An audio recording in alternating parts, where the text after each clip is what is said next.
direction.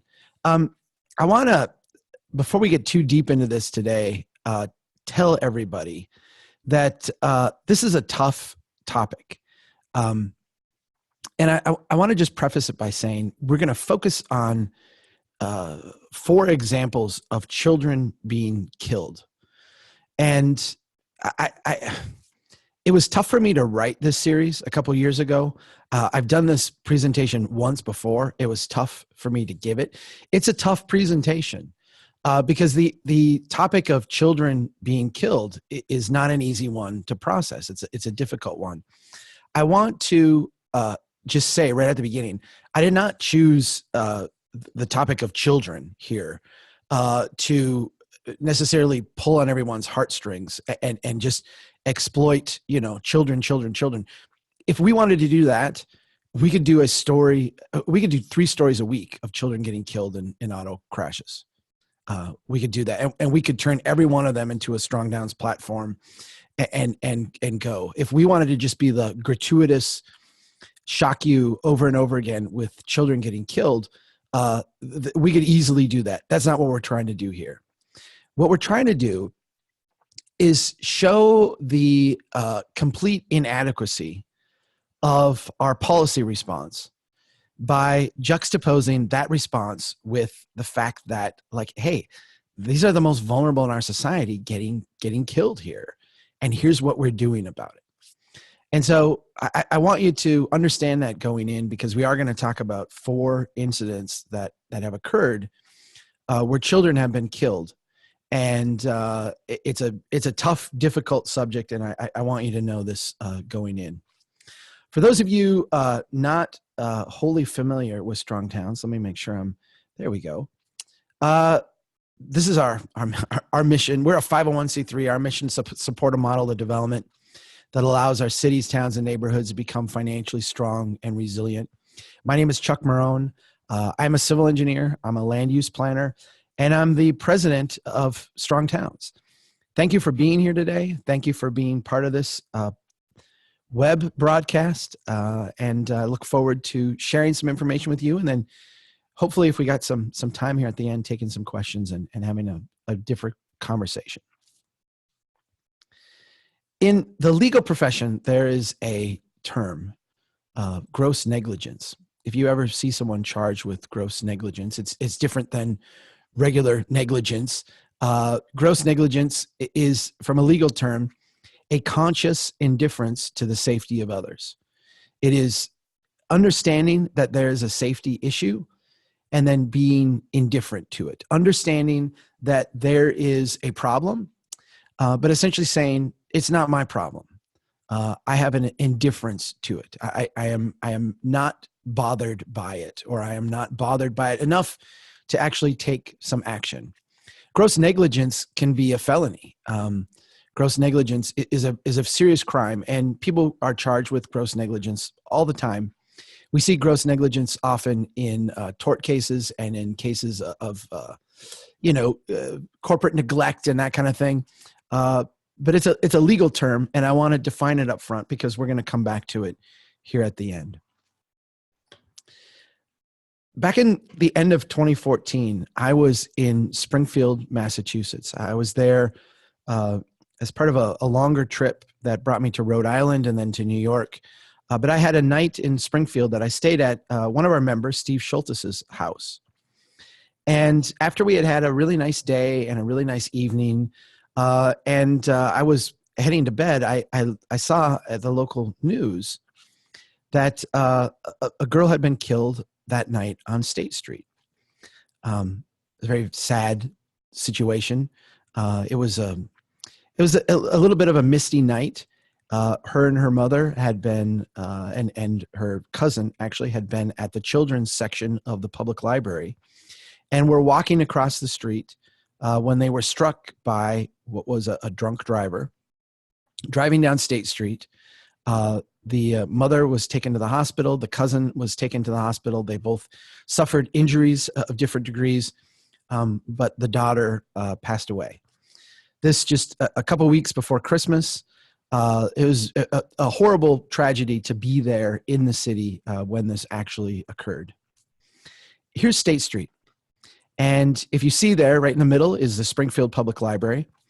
You can see in the lower right-hand corner is the parking lot for the public library.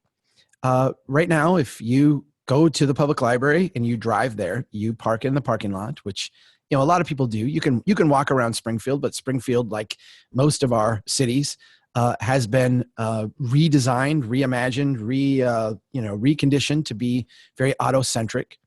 So most people drive, or a lot of people do drive to get here. You would park in this parking lot and you would cross over to the Springfield Library. Now, I'm going to show you in a little bit, but I what they have done. But I want to demonstrate here what they would actually expect you to do. You can see in the lower left part of the screen, Chestnut Street intersect with State. What you've got there is a signalized intersection, and the idea is that you would park your car here. You would walk down to that signalized intersection. You would cross there and then walk back up to the public library. That's the path that is essentially designed for pedestrians. Let's call them in this instance, people, humans. That's the path that the designers expect you to take. You go from the parking lot down to the signalized intersection, back up to the library. It's about a quarter of a mile round trip. Right. Here's the view of the library from across the street. You can see that, not only does the entrance come right down straight across from the parking lot, there's kind of a natural kind of momentum there.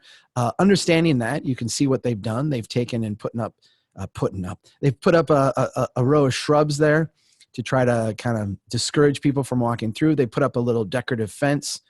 The idea is they're trying to discourage people from crossing here. They want you to walk down to the signalized intersection. They want you to have that quarter mile walk. Here's what the other side looks like. So you can see the steps used to come down through here. So where you see the tiny shrubs in the middle of the big shrubs, that's where the steps used to go. People still walk down through there and have kind of kept that kind of beaten down. They move the steps to the sides and face them towards the actual intersection to kind of discourage people from taking the shortest route. They want you to walk down to the signalized intersection and cross over there. Steve's daughter actually realized the fallacy of this. Anybody who looks at it can realize it. She went out and did a video and just documented that even despite all the things that they've done to try to frustrate people from walking across there, people walk across there all the time. Humans are not stupid, right? And the shortest path between two points is a straight line. And State Street itself is not a very busy street. The idea, particularly in the drizzle and the rain of an evening, to go a quarter mile out of your way when you can just walk across the street where you can see your car right there. It's people are not dumb, right? They do those things. Those are logical things to do. Oftentimes when we're in a vehicle and the engineers go and like frustrate our movements and force us to go one direction or another, it's an annoyance and it's an inconvenience, but you're in a vehicle and you overcome it. When you're on foot, when we're treated in the same way, when we try to frustrate humans and force them to go somewhere that is patently unnatural or nonsensical, people will just ignore that. They do, and it's not that they're being flippant or irresponsible. It's just that they're actually using their brains. They're using their brains to assess a situation, saying, like, it makes way more sense to me to walk 50 feet than 1,500 feet. I am going to do this now, and I can do this safely.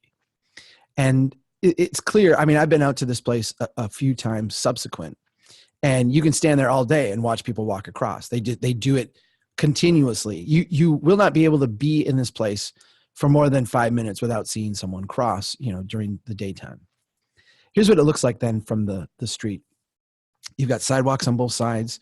You've got the library on one side, and you've got the parking lot on the other. But note the street for a second, right? Because this is an urban street through an urban neighborhood. Yet, what do we have? We have 4 lanes. We have recovery area. We got a little buffer area on the side. We got a buffer area in the middle.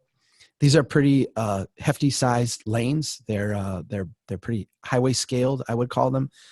Maybe not full 16-foot lanes, but they're at least 12 to 14. I think they're actually 13 foot, but I can't be specific on that at this point. I remember I measured it once, but they're way beyond what you would need in an urban street. They're highway design speed lanes, right? This is a typical cross section all along this stretch of urban street. I want to talk about why this type of design exists, right? Where does this come from? Why do we put in 4 lanes? Why do we have this buffer area in the middle and the buffer on the edge? Why do we, make the lanes wider? Why is this done this way? Back in the early automobile days, a lot of our roads were just replacement of the trails that were existing. So if you think about a wagon going through the woods, if the wagon going through the woods gets to a rock in the middle of the road or a big tree or a gully or whatever, what would you do? You wouldn't take the time and the effort to smooth that out, straighten that out, go through that. You would just go around it, right? You're traveling at a very slow speed in a horse-drawn wagon. You're just going to go around the big tree. You're just going to go around the big rock, right? You're not going to try to go through it. And what happened was when we went out and started then to convert these trails into automobile travel lanes, we put high performance surfaces on these old trails. What happened is people started to go off the road and hit these things.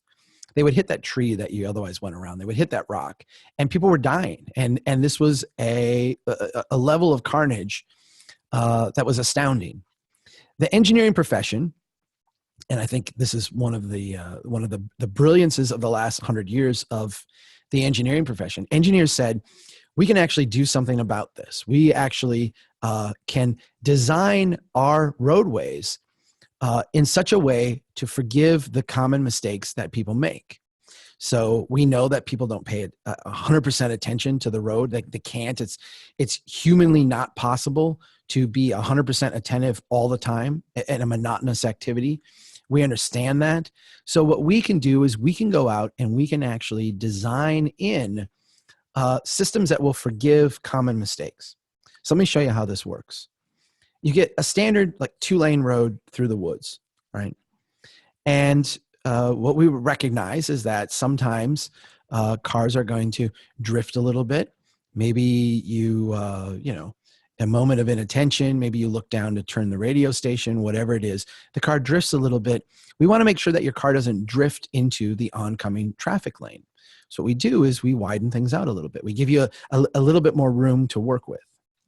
Then we understand that sometimes you're going to drift a little bit outside of that lane even. You're maybe going to go and going to need some recovery room. Maybe there's, you look in the back seat because the kids are having a quarrel and you swerve a little bit. We want to make sure that if you do go over to the edge of the road, that you don't get caught on the edge and flipped over or flipped off. So we want to make that recovery area a little bit wider on the side so you've got some room to maneuver. We then understand that even despite these improvements in giving you more leeway on the roadway, sometimes cars are going to exit the road. They're going to go off the side. And when they do, we don't want to have any obstacles there that they're going to hit. If you hit a tree at 55 miles an hour, you're going to suffer some serious damage. If you hit a building going that fast, you're going to suffer some serious damage. And so what we do is we set up our codes and our requirements and our standards to remove those kind of obstacles, to get rid of those things so that we burn off all this kinetic energy in the moving vehicle before we hit something. And now you have a forgiving design, right? I think it's important to pause here and note, this has saved who knows how many, millions of lives. I don't know, an untold number of lives. This is a brilliant innovation in recognizing human behavior and our response to it, and how we can design systems to respond to human behavior in a way that is beneficial to everyone. This is genius. And in fact, these ideas have been originated here, brought around the world. Everybody copies this approach now on their highways and on their roadways. What's the problem with this?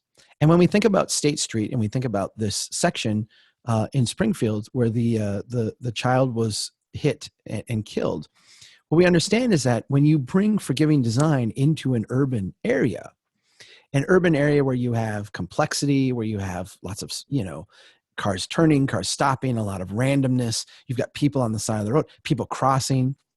What we have done is we signal to drivers that it's safe to drive fast. We signal to drivers that, look, we've given you lots of room to work. We've given you lots of room for recovery if you make a mistake. We've basically solved the need for you to pay that much attention because we've created all these buffers for you. If you were to make a mistake, that means you can drive fast. And it's a little incoherent because we set the speed limits low, but the roadway design itself signals to drivers that you've got a lot of room to work. You're going to be just fine if you go fast. And speeds go way, way up. Now, of course, high speeds are incompatible with urban streets because urban streets have a level of complexity, a level of randomness that just doesn't work. Most of the time it works. Most of the time you can drive down an urban street at 40 miles an hour or 30 miles an hour and nothing bad happens, right? But the problem is that the number of incidents, the number of repetitions, statistically, bad things are going to happen in these environments when you combine high speeds with complexity. What we tell people is that, if you need a sign to tell people to slow down, you design the street wrong. We need to be actually building streets that explain to the driver as we go what the safe speed is. Let me say this a different way. If the driver is going faster than the speed that is safe, the driver themselves should feel unsafe. That's the only signal that we can properly give beyond, a slow down sign, a speed limit sign, an officer parked on the side of every street, to cue people in that a safe speed is a lot slower than what the actual design of the road allows them to go. Design of the street, allows them to go. In State Street, you have a street designed with forgiving design principles, and it's cueing people in that you've got a lot of room to work, and you will be safe as a driver if you go fast. This brings me to my second example. And this one, and I wrote down this Skajaquada, and I sorry for the people in Buffalo if I butchered that. I did look it up and tried to see different people pronouncing it. It's a Robert Moses era expressway in Buffalo, New York. It goes through the middle of a neighborhood, through the middle of a park. Back in 2015, there was a mom with two kids in the park. It's not clear if one of the kids was in a stroller or not, but I think two little kids being in a park with their mom. A vehicle left the roadway.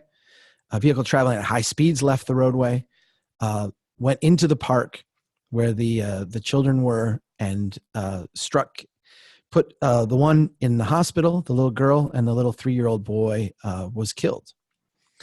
Obviously, this was a horrible tragedy, and it mobilized people in New York to talk about this stretch of roadway. There's been a lot of significant things that have been done subsequently, but I want to focus on the immediate response and the immediate conversation that took place.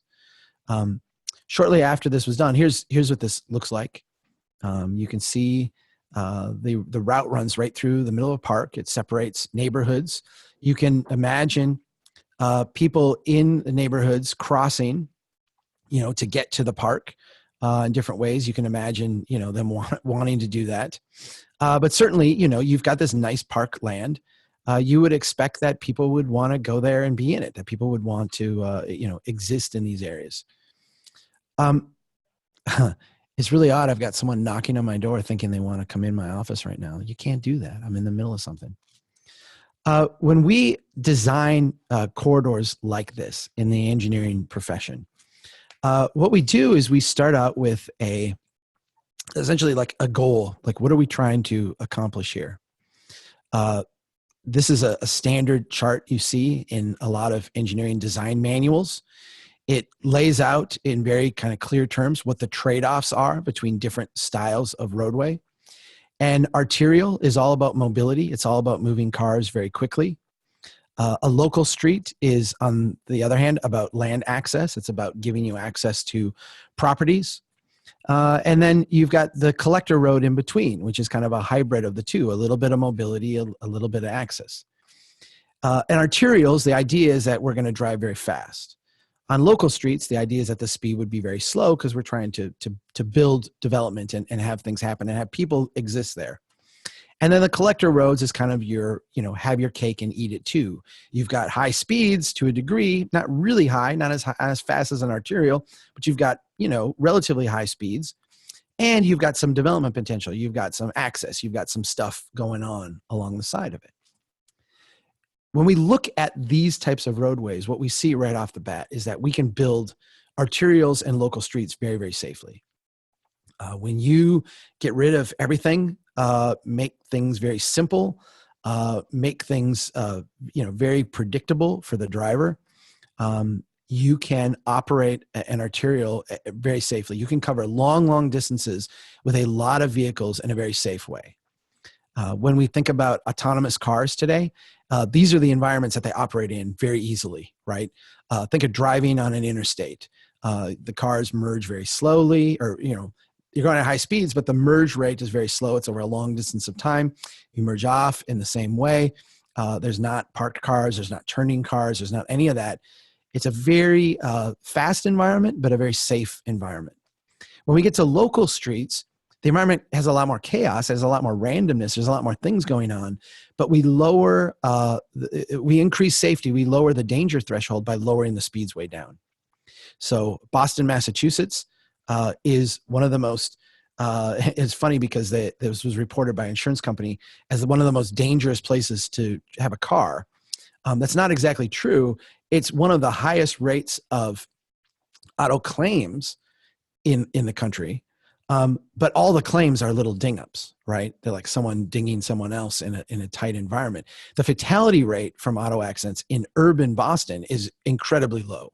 The most dangerous place in the country for auto collisions is actually Wyoming. That's where more deaths per mile driven happen, in Wyoming. And if you think about it, yes, you're probably getting fewer claims. There's fewer people.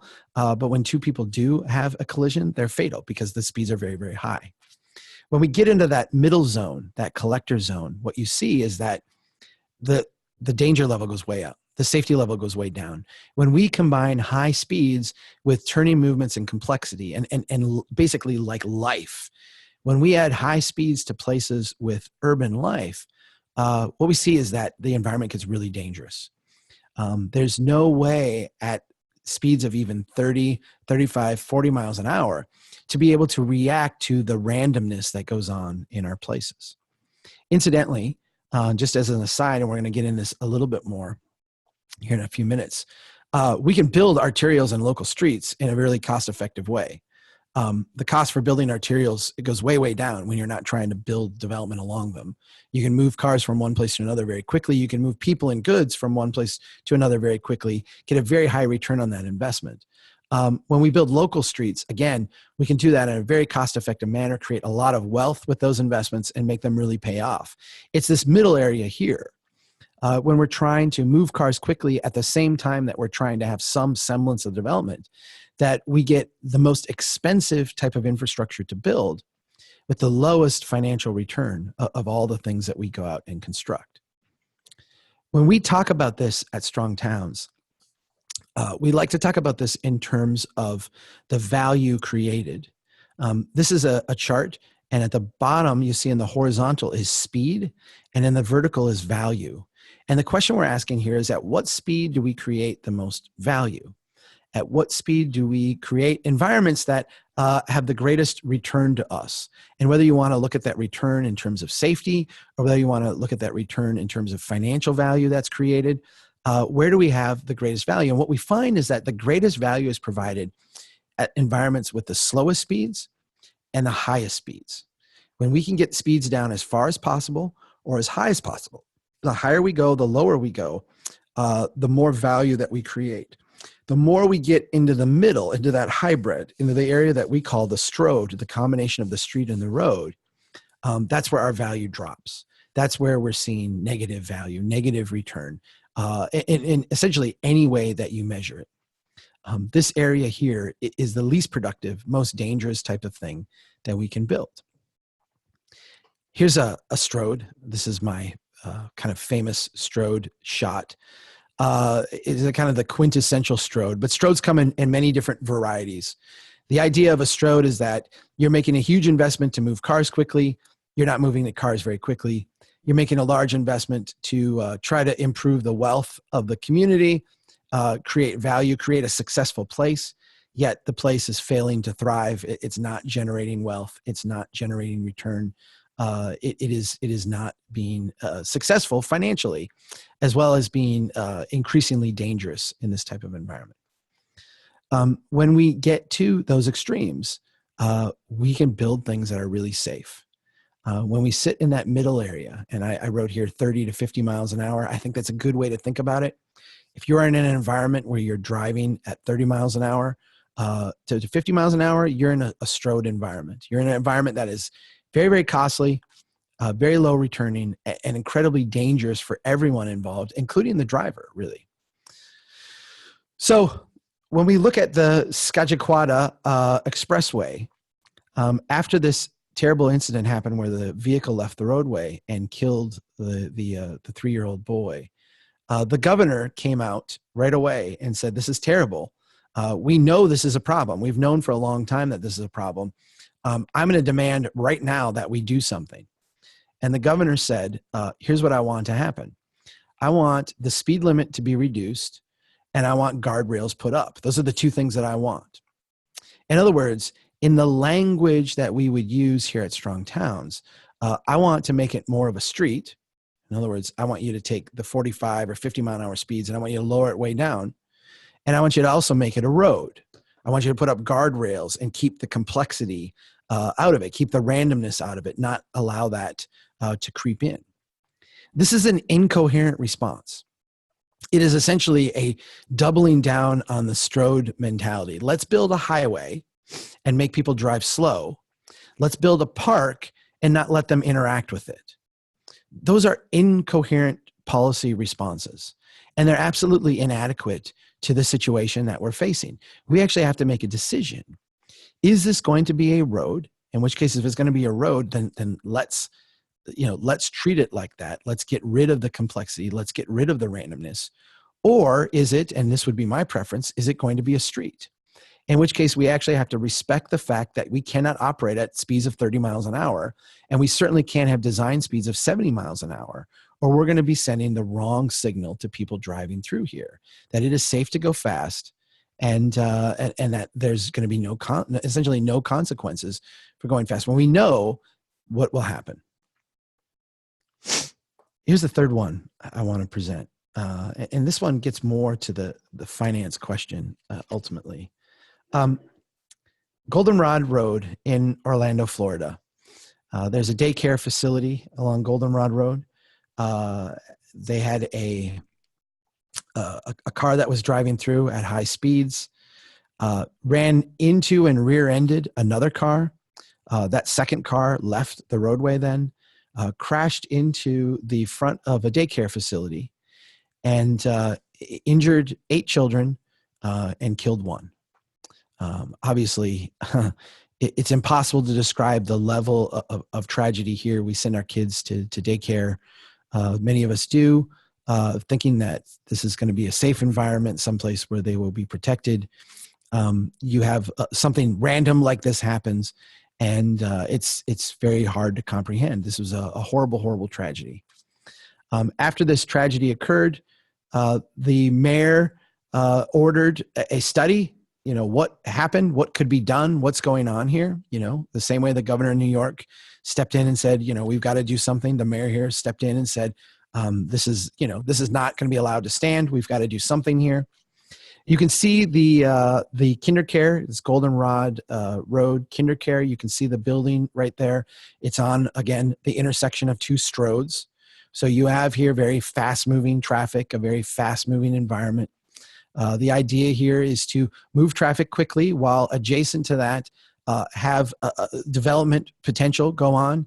You've got, the CVS, you've got Starbucks, GameStop, You've got a little mall right there, a couple banks, you've got a Sonic. So the idea here is that we're going to create this strip and we're going to get development along it.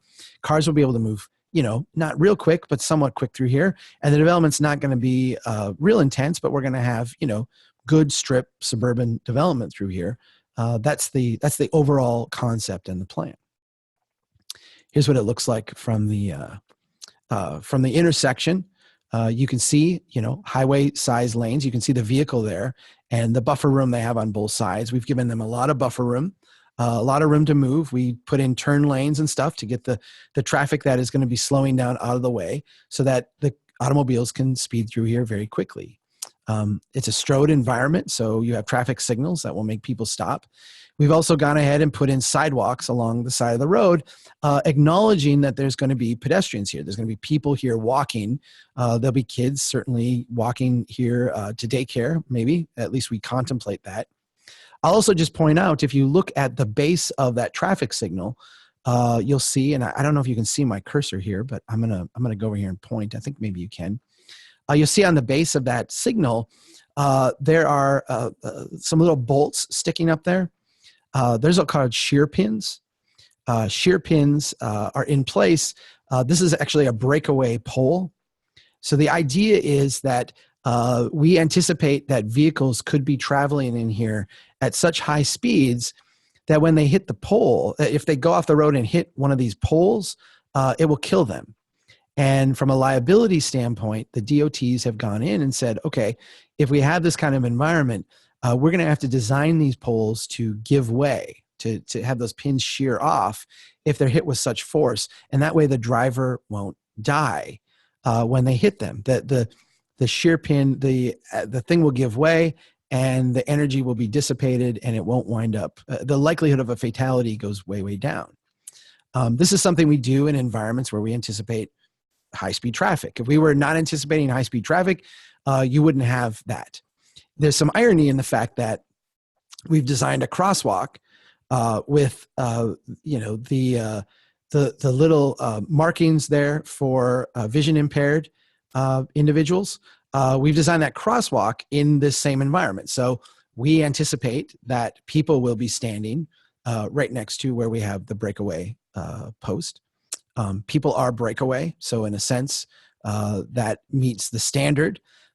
Yet, there's a little bit more than just a little bit of incoherence with the idea of designing places where we know vehicles going off the road is such a frequent occurrence that we have to spend a lot more money to build breakaway poles, yet we design it for people to be there as well. The county investigation was very revealing. The mayor directed the county to do this investigation, requested it. The county went out and did it. They came back with their findings. The county said, nationally, we have 60 vehicles going off the road each day in urban environments like this. There's 4,000 injuries and 500 deaths that result annually from this. This is not a small deal. This is a big deal. Locally, so in their county, in their area, over the prior 24 months, they had 73 vehicle-to-building collisions where vehicles left the roadway and ran into buildings. 37 people required trips to the hospital. And of course, with this daycare now, that number went up, including a fatality. In the county, they had 1,800 road departures over a 15-month span. So something that they can step back and say, this is not an infrequent occurrence. This is something that we know happens quite frequently. So understanding this, understanding that you have this problem, what was the policy response?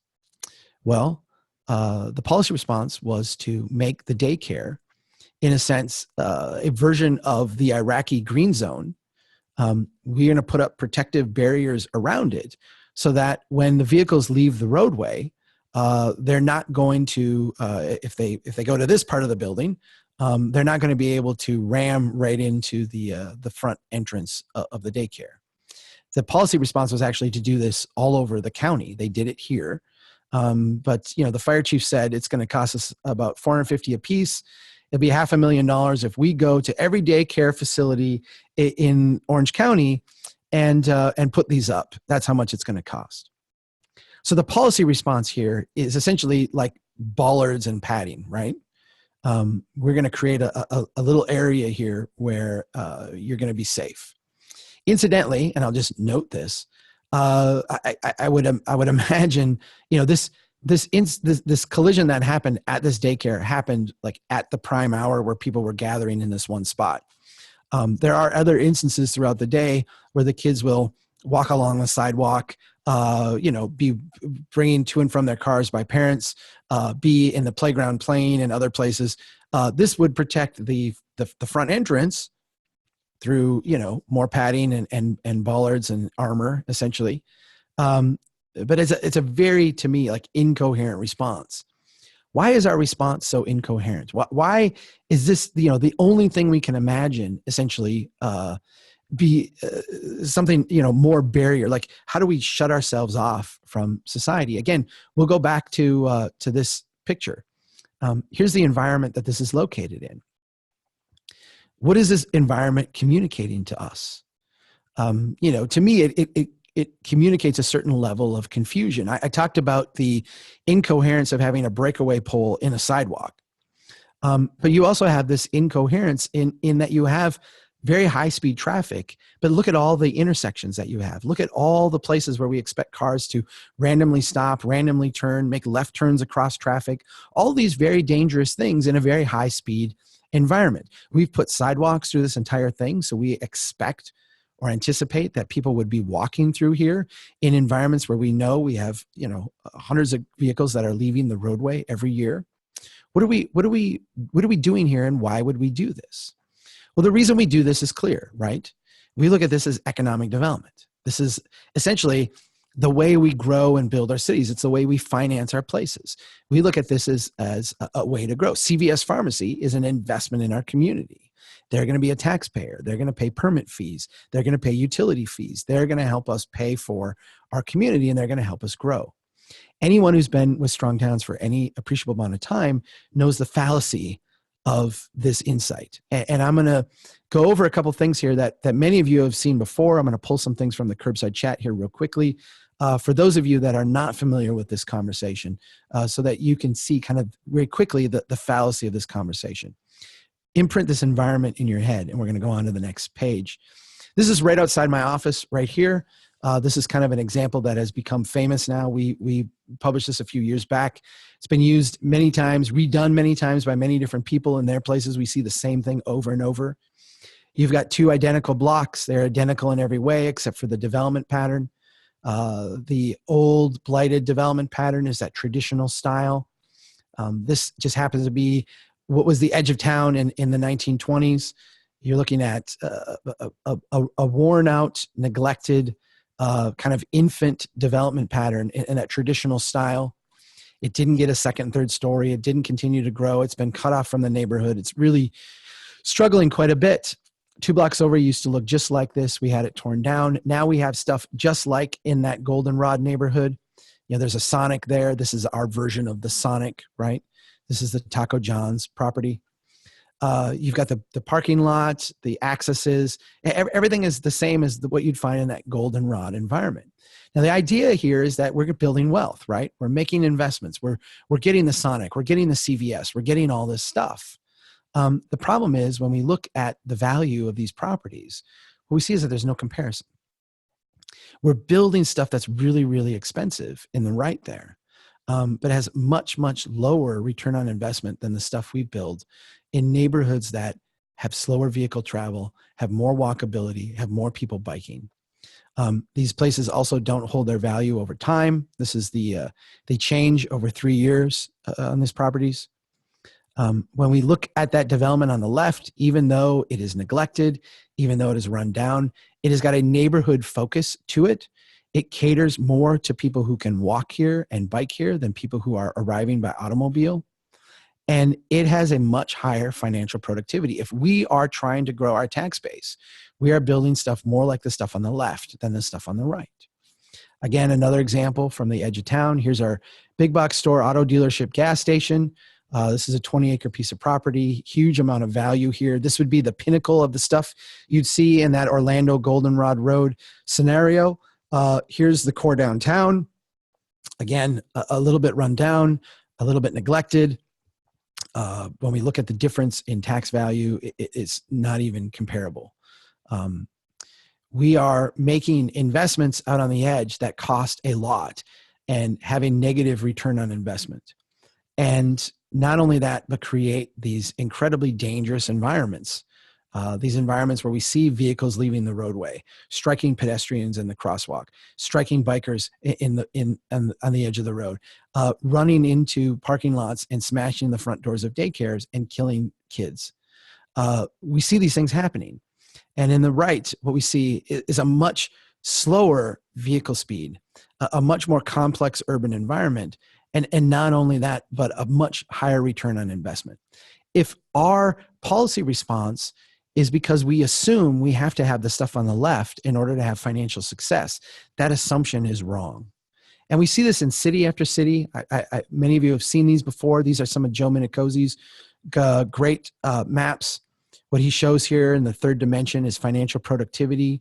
Buffalo, New York, cities that had a serious amount of decline in their core downtown, yet their core downtown is this repository of wealth. When we go to smaller cities, we see the same kind of thing. This is a smaller city by me. Out on the edge of town, in the Northwest, you've got their kind of suburban style, fast traffic, new development. You've got the same kind of thing in the south part of town here. All their wealth is in their core neighborhoods. The neighborhoods where people are walking, the neighborhoods where people are biking, the neighborhoods where traffic speed is low. If the trade-off that we think we're making is that we have to accept a certain level of carnage because we need modest speeds in order to have strict commercial development in order to be financially successful, we're actually doing it 180 degrees the wrong way. We're actually making investments that are financially putting us back. And so we need to get rid of that hang up, the idea that somehow we're locked into this because that's the financial imperative of our time. The financial imperative is actually the opposite. All right. Here's the last example, and then we're going to wrap this up and talk about some conclusions. This one is maybe the hardest one for me anyway. This one is in Springfield, Oregon, with a place they call Main Street. You had a mom with 3 children leaving the grocery store, crossing the street on their way home. You had a man driving a pickup truck, didn't see them in the crosswalk. It's not exactly clear why. He wasn't texting. He wasn't on his phone. The sun wasn't in his eyes. He wasn't distracted. There really, he wasn't drinking. There really is no explanation for this. But he ran them down and killed them. He went through, it's not clear if he had the red light or not, or if they were walking when they didn't have the green light themselves.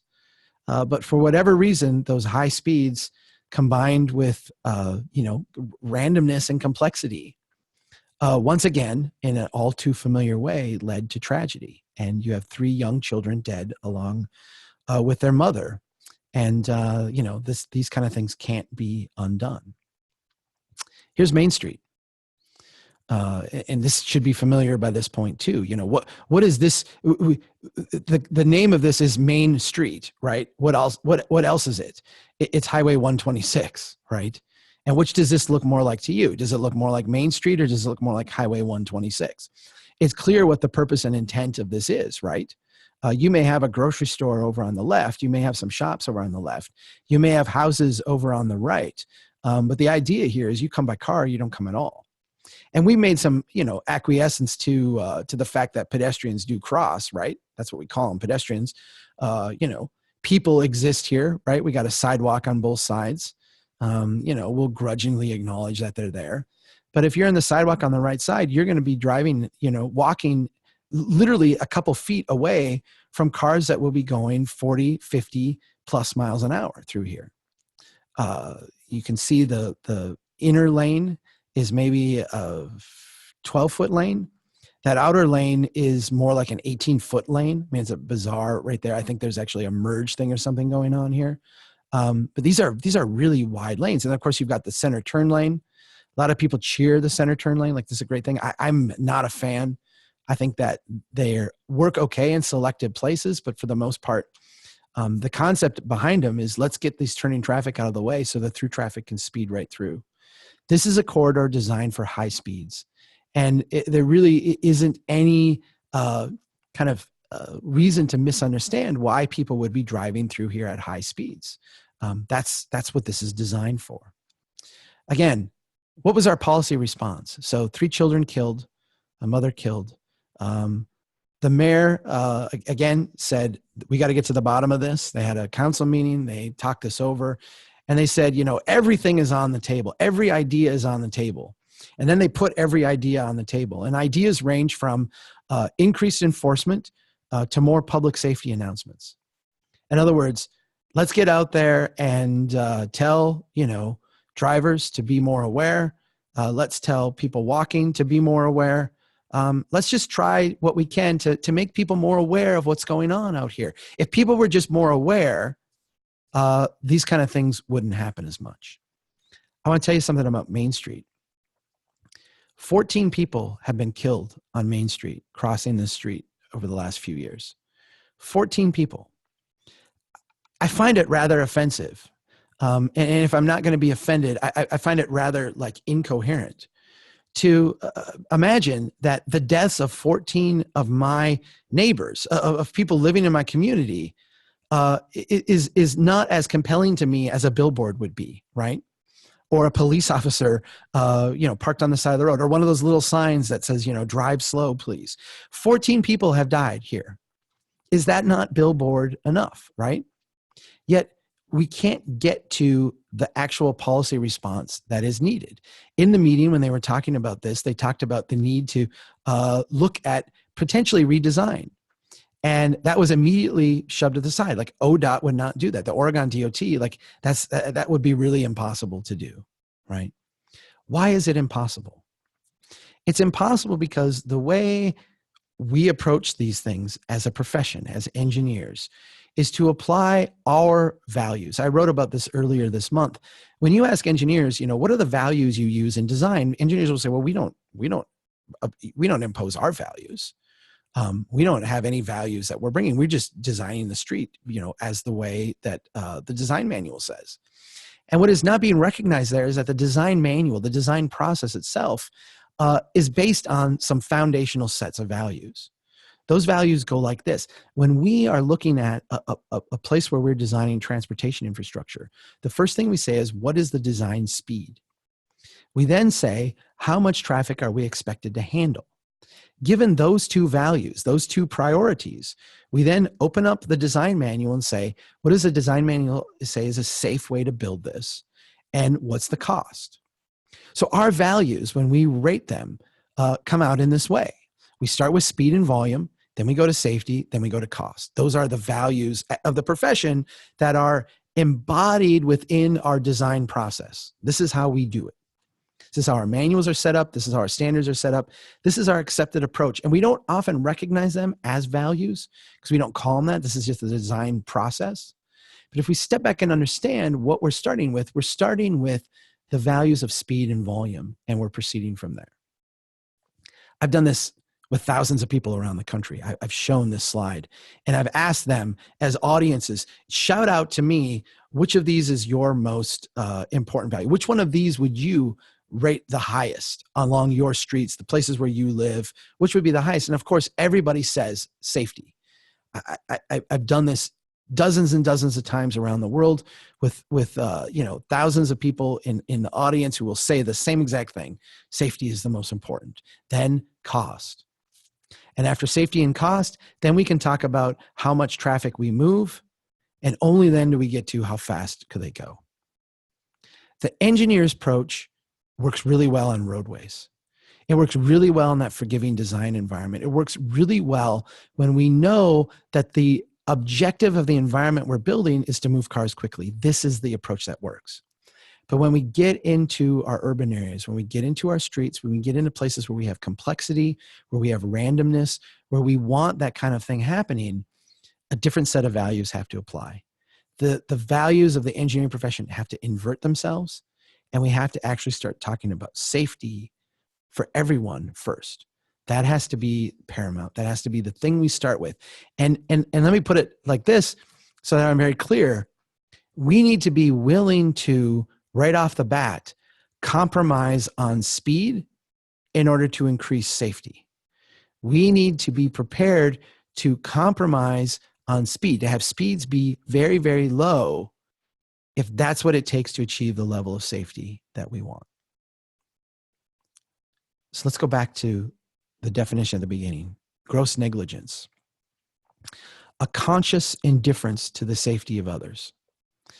I want to ask you to look at all four of these environments where these collisions have occurred, where kids have been killed, where families' lives have been shattered. I want you to look at all four of these, and I want you to ask, where is the conscious indifference to others happening? Is it the drivers that are driving through here? Is it the people who are walking on the sides of the streets? Is it the people who are trying to cross that are showing a conscious indifference? Who exactly is looking at these environments saying, I'm indifferent to what is going on? I think it's very clear where the conscious indifference is. It lies with the people who are designing these places. It lies largely with my profession, with the engineering profession, with my fellow registered engineers who are looking at this saying, we're designing for high speeds and we're going to be oblivious. We're going to show a conscious indifference to the dangers that we know that that creates to people on the side of the roadway.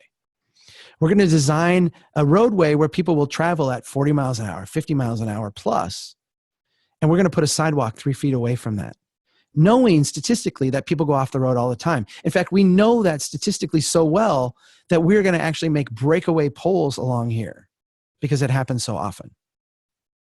Yeah, we're going to put a sidewalk right there. We're going to put a building right there. We're going to put a daycare right there. We're going to put an entrance right there. We're going to put an access right there. This is incoherent. And if we're talking about a conscious indifference, we're talking about gross negligence. Who is being grossly negligent here? To me, I think it's very clear. If we are concerned about the safety of others, there's some things that we'll do. And they're very simple. They're very basic. We all understand what they are. We're going to abandon forgiving design as an approach applicable to urban streets. There's an alternate approach used. The Dutch have kind of pioneered this. I hate to even say that because as soon as you start talking about European cities, people go, well, that's not here. Yeah, that's not here. But go look it up. There's a lot we can learn. Self-explaining streets. The idea that you communicate to the driver through the design, the speed that you want them to drive. In other words, speed should never be subject to enforcement, should never be subject to traffic signage. What speed should do is it should feel intuitive to the person driving. If this is a place where I need to drive slow, I should feel compelled as the driver to drive slow here. And if we're not getting that design speed, we need to redesign and redesign and redesign until we get the outcome that we're looking for. We have to convert our urban stroads to streets or roads. We got to make a decision. Are we trying to build wealth here? Are we trying to create a place? If so, we got to make this road into a street. We got to slow the traffic. We got to add more complexity. We got to focus on building a place. If we're actually trying to get people from one place to another, then we got to quit this strip development. We got to close those accesses off. We got to reroute them someplace else. We got to get cars flowing through here, not have all the kind of random complexity. We've got to get rid of our stroads. Our stroads are the biggest problem we have if we're talking about safety and if we're talking about the productivity of our places. We need to recognize the value of building great places and the high cost of building strip corridors. When we have come to accept the level of carnage that we accept as a byproduct of our economy, of building places, of making places successful, we are fundamentally misunderstanding what makes a city work financially. We need to recognize that and we need to go in a different direction. Really good, successful, financially healthy and strong places are incompatible with strip corridor development. They're incompatible with high-speed automobile movement. They are very, very compatible with environments with humans. They're very compatible with environments of slow speeds. And finally, this gets me to the last point. We need slow cars. That needs to be, we have talked about this notion for years now, slow the cars. This idea that the trade-off we need to make is not sacrifice safety for speed, but do the opposite. We are ready as a society in select places in our urban environments to actually slow down vehicles as a strategy for improving safety, as a strategy for improving our financial productivity, and actually, if you do it right, as a strategy for actually reducing congestion and getting people to where they're going more quickly. Slow the cars does not mean anti-car, anti-automobility. It actually means the exact opposite, the exact opposite. I want to point out a policy response to this and take you like the next step further where we need to go. Because there's the Complete Streets movement has been working on this for a while. And I honor them and respect them. I think they were a voice in the wilderness when nobody else was talking about this. The idea that, we need to respect everybody who we're going to find on a street. Not only do we have to accommodate the vehicles, but we need to accommodate transit. We need to accommodate people who are biking, people who are walking. We need to accommodate people in wheelchairs. We need to build streets that accommodate everybody. Right now, most of what we build on streets are despotic to most people. And Complete Streets is an acknowledgement that that's not acceptable, that we need to do better. I think it's important to show. Let me state it this way. Back when I was doing engineering work in the 90s, when Complete Streets started to become an issue that people were talking about, I watched my fellow engineers resist it. They didn't like it. They were offended by it. They thought, this is wrong. We shouldn't be being told what to do. Streets are for cars. We're moving traffic. Why are we doing all this other stuff? Until they started to realize, and I'll just be crass here, that they could make more money doing it this way. They could actually, it was a more complicated, more expensive design. It required more effort. To essentially got compensated more for doing it, and then it started to become embedded in the profession as a more acceptable thing. But it's important to understand that transition. It didn't involve a change in the value system. It involved incorporating additional technical requirements within the existing value system. So in other words, a complete street accommodates pedestrians within an auto-dominated realm. It accommodates pedestrians, which is what engineers call people. It accommodates pedestrians within the value system currently being used by the engineering profession. That's why it's worked. That's why it's achieved some level of acceptance. Strong towns, productive places, go a step further. They accommodate automobiles within an environment dominated by people. It's people that we got to focus on. It's people that make a place work. It's people that create wealth. It's people that create success. It's people meeting, people falling in love, people spending time together. It's these things that actually make a place work. Vehicles are fantastic. And the ability to travel long distances in short periods of time with an automobile, the flexibility that the automobile provides us, it's magic. It's a magic that we get to experience. But the idea that we would be willing to sacrifice not only our safety, but really the solvency and the long-term health of our communities is not a trade-off that most of us are willing to make. The values of the engineering profession, that gross negligence, needs to go away. And we need to actually focus on building strong towns, building productive places, building places that work for people, places at the end of the day that are safe. E.F. Schumacher said, any intelligent fool can make things bigger, more complex, and more violent. It takes a touch of genius and a lot of courage to move in the opposite direction. We're done now as a country making things bigger and more complex and more violent. The interstate building of the post-war era, the big mega project, all the huge transformative things, we're done with most of those. I hope we're done with all of those.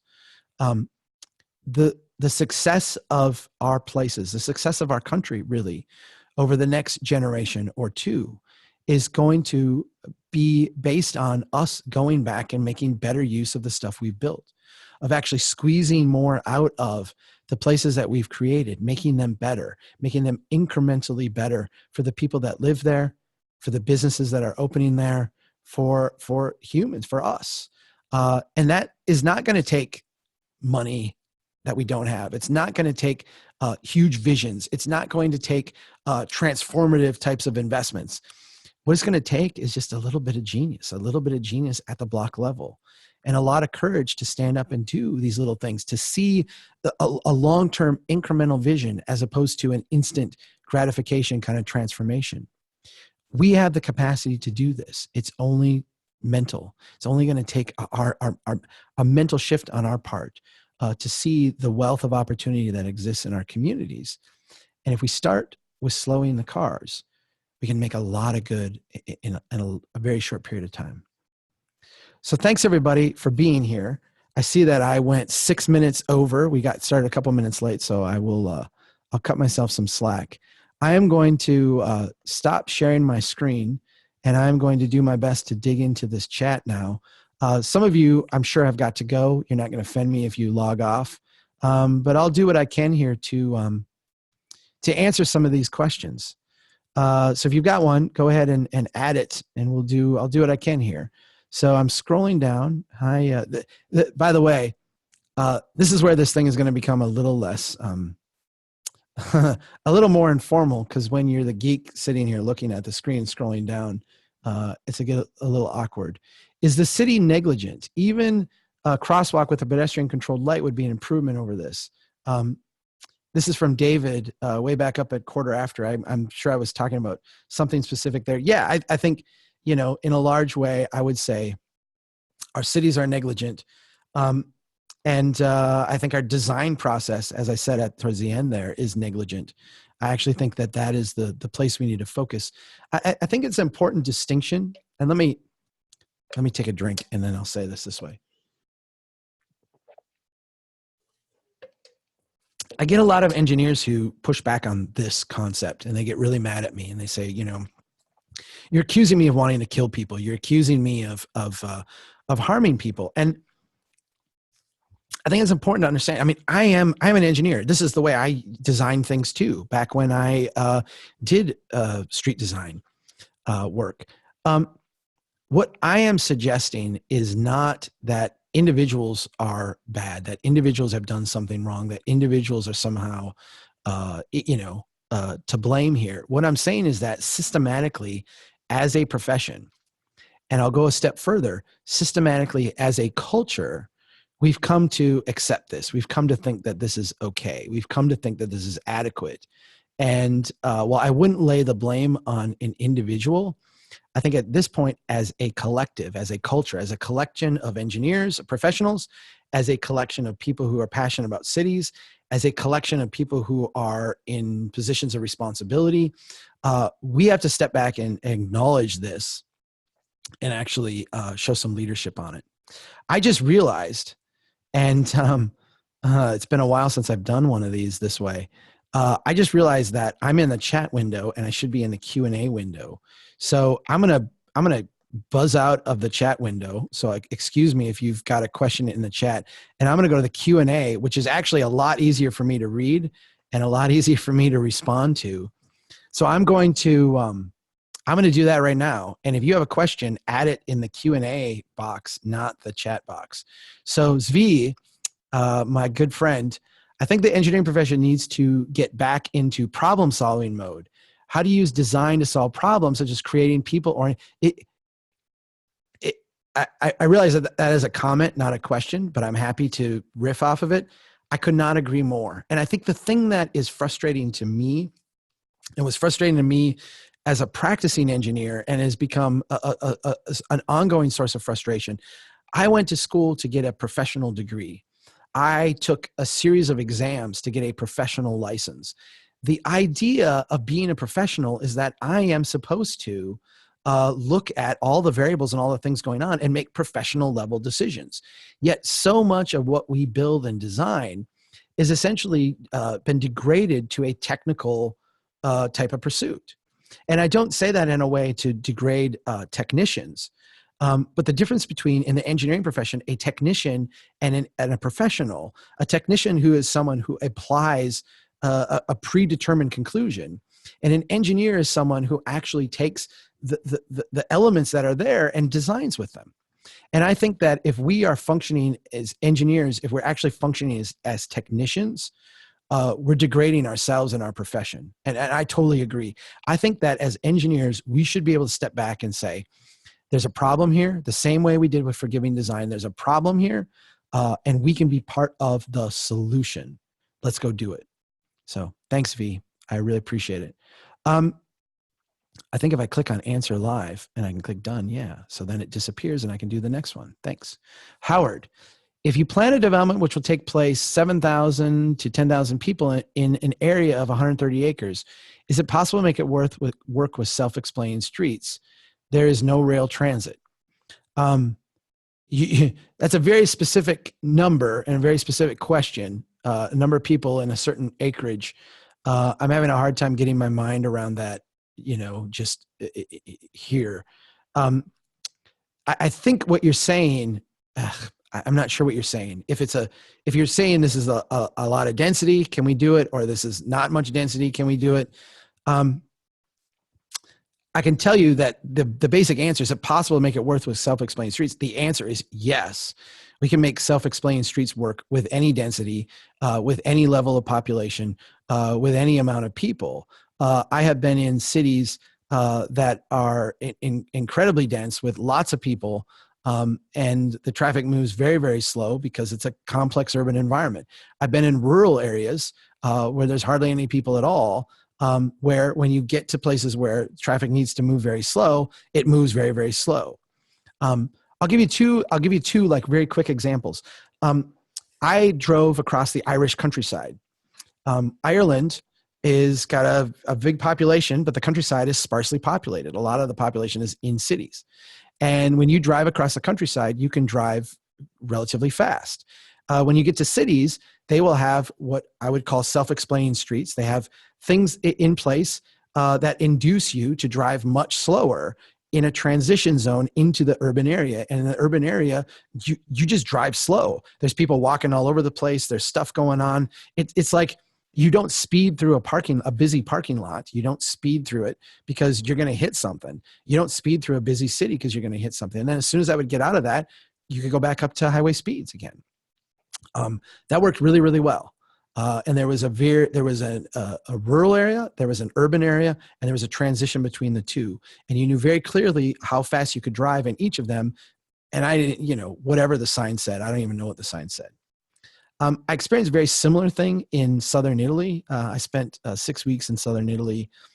Gosh, it was way too long ago now. I wish I could go back. And I was astounded at the time because I was fully engineer then. I hadn't gone to graduate school, got a planning degree. I hadn't done any of this stuff. And I was astounded because I would get there and these streets were tiny. They were tiny, tiny streets. And the Italians drive like, maniacs on them. But even an Italian driving by a maniac, I mean, I saw someone get hit on a scooter once. And, even driving like a maniac on those tiny, small streets, the guy got hit on a scooter, got up, did his whole machismo thing because she was kind of an attractive woman that hit her, like, oh, I'll be okay. He's got like a tooth gone and the blood's dripping down. He's like, oh, I'm fine. Don't worry about me. Even when they drive like maniacs, it's not going to result in fatalities because everything's so tight and small and you can't get to high speed. You can't get to fatal speeds. You just can't. So whatever the size of your place, whatever the area ratio, if you want to design it to be safe, we absolutely can do that. Ron, is there a PowerPoint or slides from this session? Well, obviously there's a PowerPoint. I just gave it. The question is like, can we get that to you? I will ask. I think Kia is listening right now. Maybe Rachel. We'll get on that and see what we can do for you. Anonymous attendee, which I'm cool with. Will this excellent presentation, thank you, be available online to watch again? I've been called away a couple times briefly during the presentation. I was almost called away. Someone was knocking at my door. I didn't leave. Yes, we are recording this right now, and it will be made available on our website, and you'll be able to share it with people and watch it again, and share it and watch it, and share it and watch it. Spencer, how do urban thoroughfares like the famous Parisian boulevards fit into the street-road dichotomy? Love the question. Love it. Um, first of all, none of you have the Champs-Élysées, right? Like you just don't. So, so let's understand that that is the exception, not the rule. It's funny because so many times I will start having this conversation, and I'll get in with like the engineers, and they'll say, "Yeah, you talk about Europe, but you know, here's look at this street," and it's like, no, you don't know. You as soon as you get the level of development here that is there, then I'll accept the argument, the premise. But let's look at like the Champs-Élysées for a second, because what you have is you actually have a corridor that handles both the road function and the street function simultaneously, right? If you look at that area, that boulevard, in the middle, you have it devoted basically to cars moving quickly. Now, it's kind of Strodish because you have signals, but it's basically geared towards through traffic. The traffic there is flowing, and it's not really concerned about what's going on the side of it. You don't have a lot of turning stuff except at signalized intersections. You actually have the road function there in the middle. On the edge, though, you have these slip streets where you've got on-street parking adjacent to the cafe seating and all that. You've got, all this life going on. You've got really wide sidewalks. But you've got a separation between those two, where on the edges, you've got this kind of, slip stuff going on with basically like the street function. So what they have done is they have separated the road function from the street function, but instead of doing it in sections, like this is a street, this is a road, they've done it in parallel. They've done it in the same spot. I can't think of, and I'm embarrassed now because I've talked about it a lot. It's the Esplanade. Yep, in Chico, California, is probably the best example of this that I've seen in the United States. If you have a chance, you can Google the Esplanade in Chico, and you can go to Google Earth and like go through it, and you'll see in kind of an American environment, they've done the same kind of thing. I wrote up a thing a while back comparing that with the strip next to it, because a half mile over or so, there is a standard American commercial strip. And you can see on the Esplanade, even though you're moving relatively the same amount of traffic during the same period of time, the speed profile is way different. The value profile, it's safe. It's gorgeous. And over in the standard strip, it's exactly what you would expect. So it's possible to do it that way. I think it's important, though, to recognize that those are anomalies and not. I realize the spirit that you asked the question. It is an anomaly here in the U.S. and essentially like not. The engineers that I've talked to about this want to use that as an excuse to build stroads. The Champs-Élysées is not a stroad, right? Kathy, how can public works departments start sacrificing speed for safety? Using better design? Where do they start? Code changes, design manual changes, others. How do they get political support? These are great questions. Where do they start? I think if I'll give you some references, I think to places to start philosophically. Jeanette Sadik-Khan wrote a book called Street Fight that detailed how they went about doing this in New York. I think it is the best kind of, it's not a guide, it's a story about how they went about doing it. But I think it will help you understand how essentially abandoning traditional engineering design processes is the place you start. You don't go sit down with a bunch of engineers and say, how do we do this? What you do is you actually go out on the street, you look at what the problems are, and then you try to hack different things and see what works. In that regard, I'm going to give you another book, Tactical Urbanism, by our friend Michael Iden and his business partner, Anthony Garcia.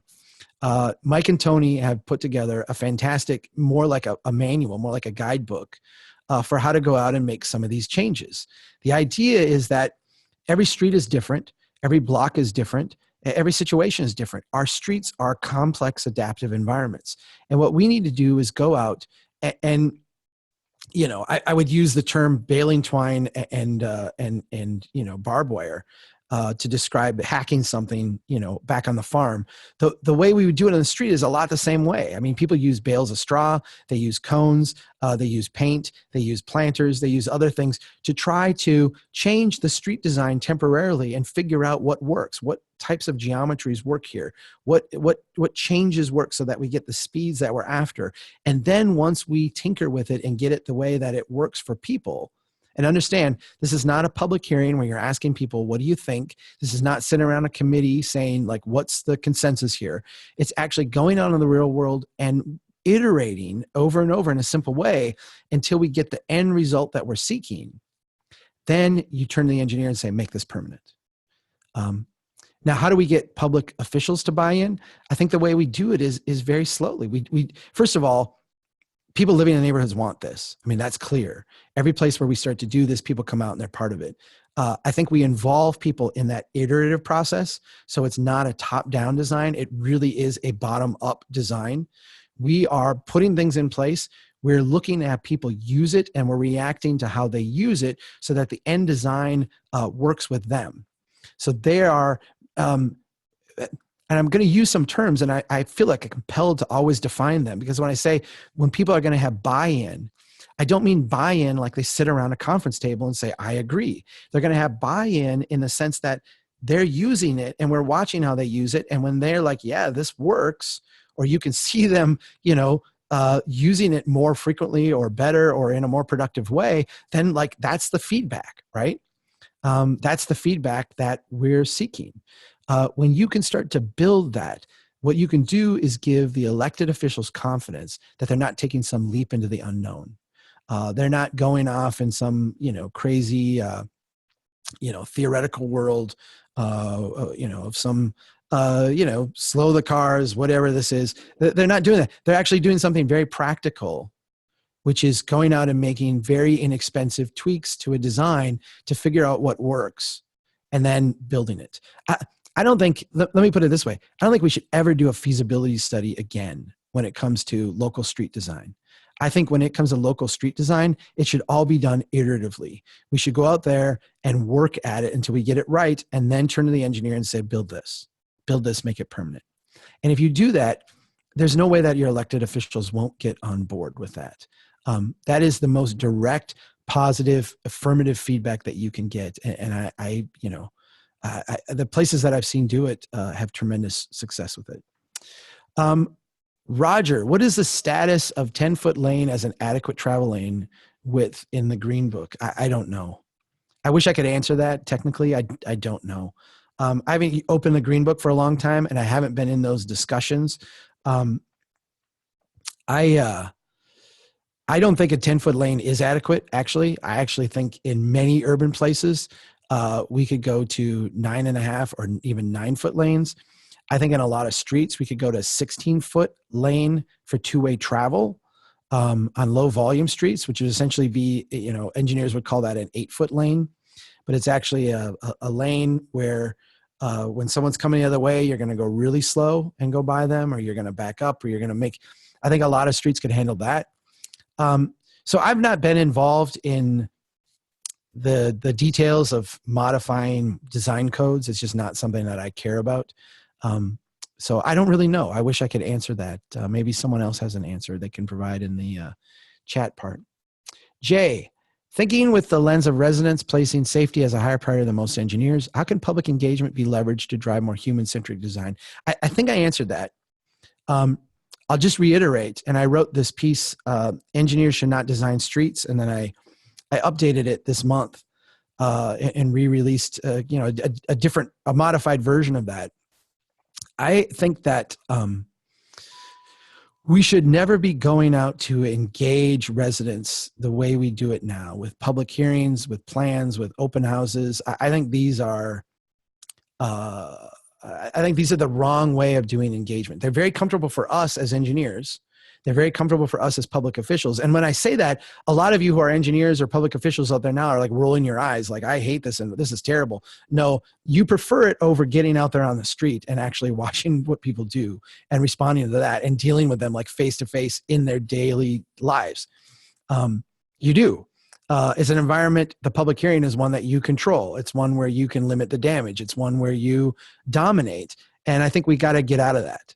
We got to actually get out on the street. We got to iterate. We got to, work with people in the places where they are. And I'll also just add this. I think the really important thing about that, we can measure things like traffic flow, ADT, speeds. We can measure these things in a mechanicalistic way, right? So we can go out there and say, we're going to do this improvement, and we'd like to measure what happens with speed. We'd like to measure what happens with traffic flow. And we can actually do that, and we can do that very successfully without having a committee meet. In other words, let's sit around and talk in theory about what we're going to do and come up with a consensus and then, go out and do it. We don't need to do that. We don't need people's input on those kind of things. Once we set a policy, like here's our design objective. We need input on that, but here's our design objective, slowing the cars down. We can go out and measure these things because people are actually interacting with it, right? We have to do the same thing with humans. We have to do the same thing with people. We go out and we actually do things, and then we watch them. And you're not going to be able to measure them in the same way that you measure mechanicalistically the vehicle movements. That's why we got to be out there and talk to them, see them, observe what they do. I think this is a really, really important shift. And, I also think it's very, very empowering for us to do it this way. I welcome the shift. I do think that if you are an engineer and you've not read Street Fight, the Jeanette Sadik-Khan book, you can read it in 2 hours. It's a very quick read. It's an easy read, but you get the gist of it very quickly. Go read that. I think it should be a required reading in every engineering school. Jessica. So if we live on a residential street that is seen by commuters as their road to work, what hope do we have of slowing those cars? What can citizens do on their own? That's a great question. I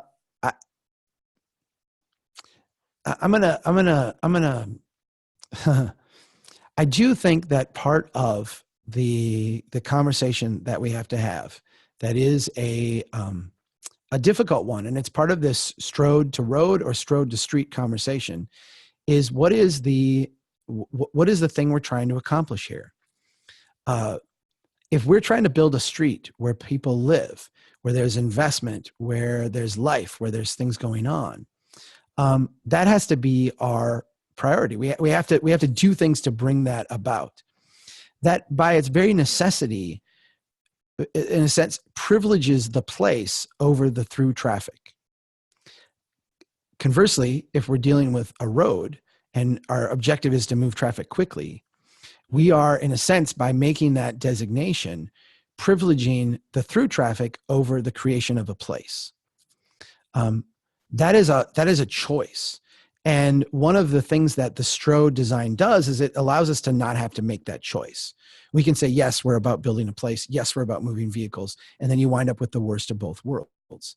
What I've recommended to cities and people doing these kind of planning efforts is that you take your transportation map, which right now will more than likely lay out every street in a hierarchical road network.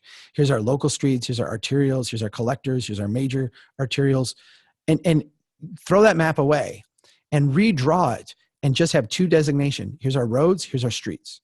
Here's our place designed for building a place. Here's our places designed for through traffic. Now, what I'm going to say to you, I'm going to make you happy, and then I might make you mad, because building a street has two parts to it in reference to your question. The first one is we are privileging the building of a place over the through traffic. So through traffic is going to have to be slowed. I'm sorry if that messes up your commute. I'm sorry that you live way out and have a long commute. I'm sorry, but we're trying to build a successful place. Maybe you want to come live here someday. I think that would be fantastic, but I'm sorry, you're not going to be able to commute through here at speed. You might be able to get there more quickly. And I would actually make an argument that a lot of things we do that would reduce speed would actually improve traffic flow. But regardless, we are definitely not privileging your speed through this neighborhood.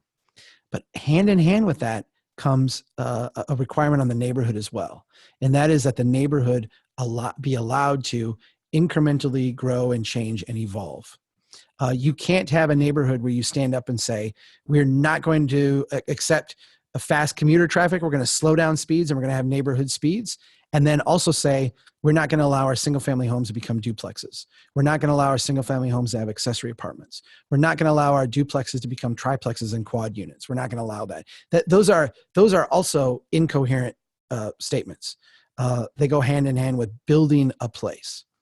So I think the hope we have is that if we recognize that our cities need to incrementally grow and improve, they need to thicken up. The key strategy to doing that is slowing vehicles in our neighborhoods, at the same time inducing that incremental level of growth. What can citizens do on their own? I would, again, recommend reading The Tactical Urbanism by Mike Lydon. I'd recommend checking out The Better Block people, Jason Roberts, The Better Block. In the absence of a government consensus, in the absence of a local government consensus, I would start building networks of people in my neighborhood that can start to work towards that. And some of that will be things you can do on your own. Some of it will be things that you can ask the local government to do. Some of it is just being involved in creating a cultural shift in your community. There's no easy answers, but I do think the action is at the block level, and the blocks that can get organized around these ideas are the ones that are going to be in the best position to affect an outcome. James, I'm a 180-degree traffic engineer who is now walking and talking the Strong Towns Walk. Thank you so much. That makes me so happy. Thank you. However, I should have. However, I had a chat with a recent graduate of civil engineering about his classes in traffic, and he described almost the same curriculum I had 30 years ago. I think we need to have Strong Towns conversation with universities, cranking up the. Amen. Amen. I totally agree with you. I have been to a number of universities. I've had these conversations there. I've lectured in a few civil engineering classes. There's a lot more people out there who are starting to get it than are not. Charles Darwin said sometimes progress is made one funeral at a time, right? In the end of Origin of Species, he said, people are not going to, the current generation's not going to believe this stuff, but coming generations will. I do think getting in the universities is a key strategy.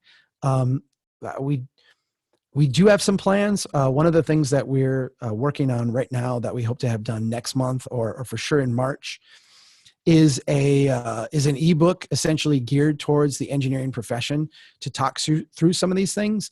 And it's something that could easily be adapted, and we're going to make it available for free, easily be adapted to courses in civil engineering. And I would hope that people could start introducing that into the curriculum. But I agree with you.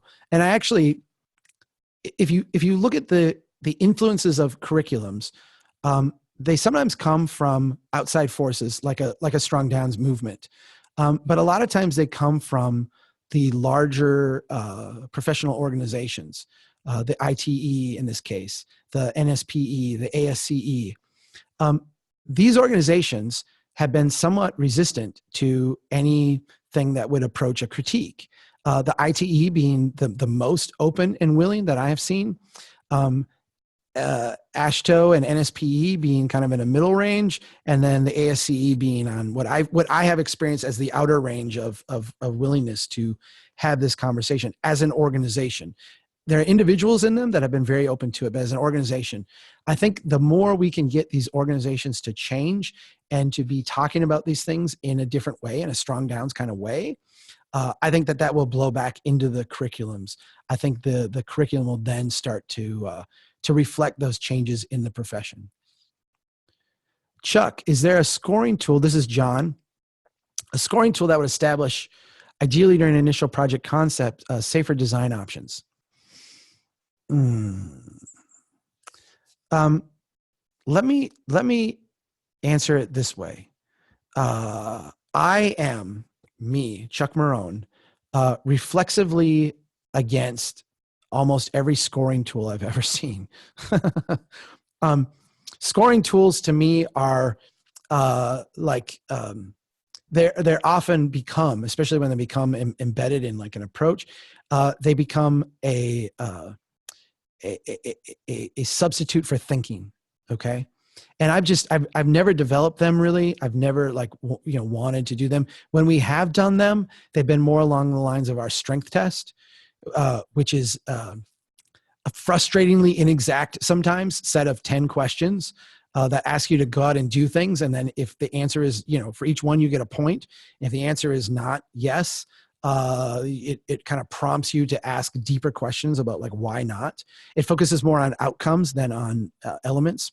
So like our strength test is, the first one is go out to your main street and at noon and take a photo. Are there more people than cars in your photo? That to me is like a good scoring tool, because if the answer is yes, then it's like an indication that something's going right. If the answer is no, it doesn't exactly say like, okay. In other words, let me contrast that with the way I see engineers do scoring tools. We're going to build a complete street. Do we have a curb for vision impairment? Check. Do we have space for people to walk? Check. And then add up your score. And to me, that is like the antithesis of actually thinking about a place.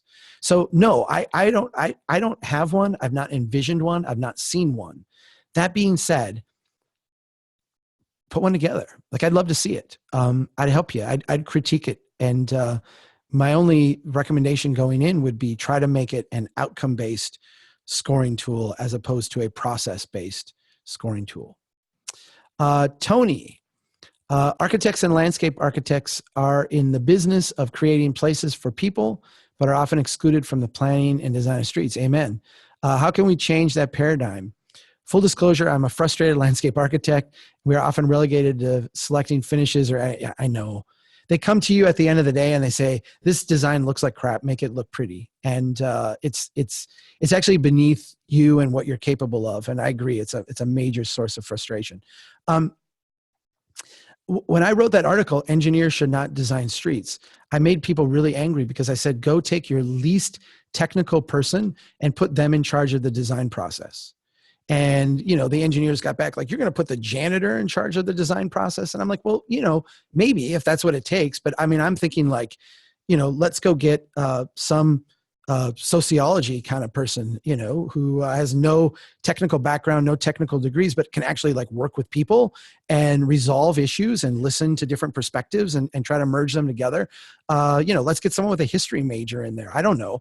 And have them basically assemble a committee of people, some of which will be technical professionals, some of which will be stakeholders, and then actually talk through these things.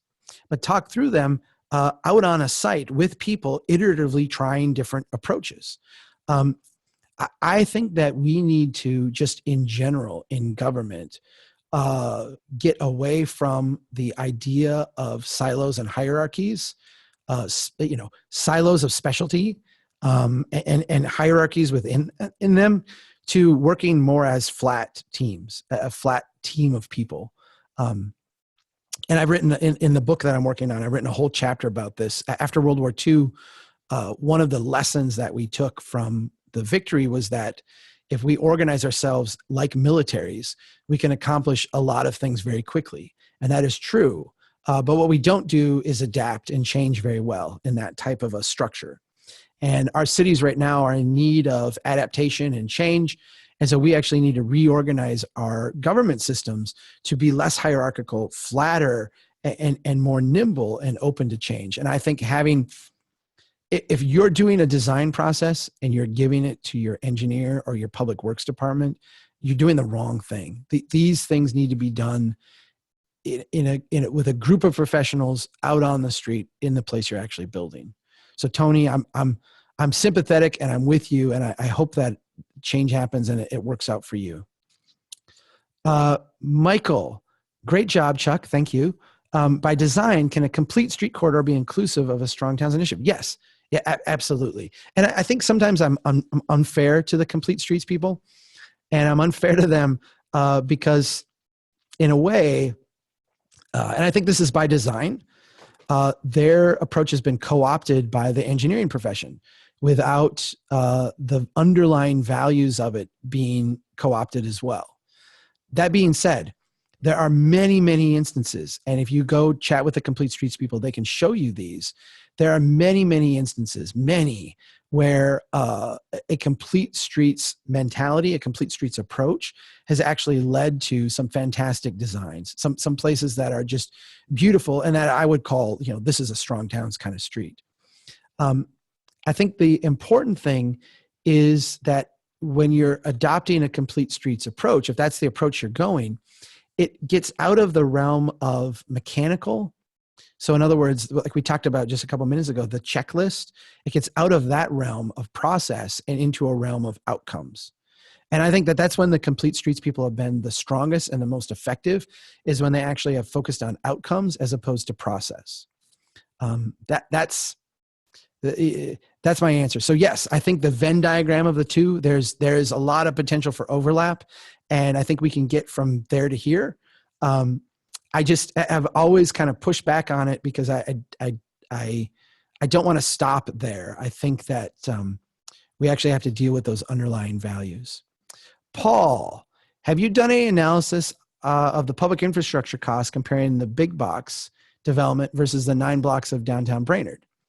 Well, I much prefer the latter and know it is safer for people. In addition to producing twice as much tax revenue per acre, I expect a response that the downtown development is much more expensive because much more of the land is comprised of public streets and must be maintained. Oh, that's a good question. It's funny. No, I have not done one specifically on Brainerd and the big buck store. You say that there's more streets. There's actually not. There's actually not, especially not if you count the bypass that we built. But when you look at the frontage roads, the backage roads, the length of pipe, all that, they're essentially the same. It looks different because it's configured in a different way, but it's not. There's essentially as much public infrastructure in that big box store as there is in the other one. Now, I will say, and I don't know if you've seen the work we did in Lafayette, Louisiana with Joe Minicosi's team with Urban 3. But that work, we did do that in a very specific way. We looked at the cost of every parcel and the revenue of every parcel and contrasted them all with each other. And what we found is that these sites, these big box sites, were incredibly expensive and produced far less revenue on a per acre, on a per site, on a per dollar invested than any of the stuff in the downtown. And so we have done that. I haven't done that analysis on Fleet Farm, but we have done that analysis in every area. I would encourage you, if you're doing this in your own community, to try to do it in that way. And I think the thing about the streets that maybe is important too is when you go out to that Fleet Farm site, you're not only looking at the length of street you have, but you're looking at the fact that you've got, a broad section. You've got the edges. You've got the in this case, you've got the curb and the storm sewer and the clear zone. You've got a much broader cross section of pavement. You also have a long stretch of utilities that, in the case of Lafayette, when you got out on the edge, and in the case of Fleet Farm here in Brainerd, you're all of a sudden starting to pump. You're starting to have to use some really expensive techniques to provide sewer and water way out there. In Lafayette, we were finding homes that the sewage coming out of the home would flow by gravity down to the treatment facility. And then we'd find other ones out by the big box land where that same house, the sewage would come out and have to be pumped over 20 times to get to the treatment plant. They're paying the same exact bill. So, obviously an incredible difference in cost with the same amount of revenue coming in. Those are the kind of things that we see like over and over again. So I would encourage you to try to dig in if you're doing that and make sure you get all of the costs, not just like the length of roadway. Robert, do you think replacing traffic lights with four-way stops is a cheap way to slow traffic down?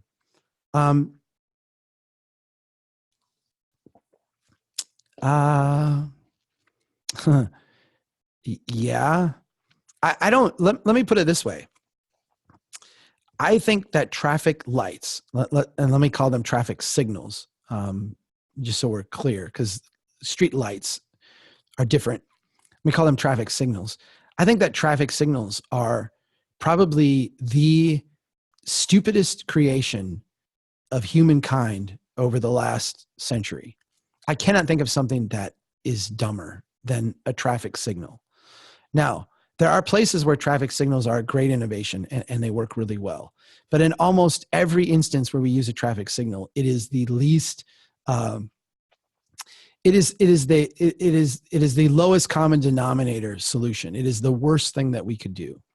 So if you're trying to slow traffic down, whenever you have signals, you're doing the opposite.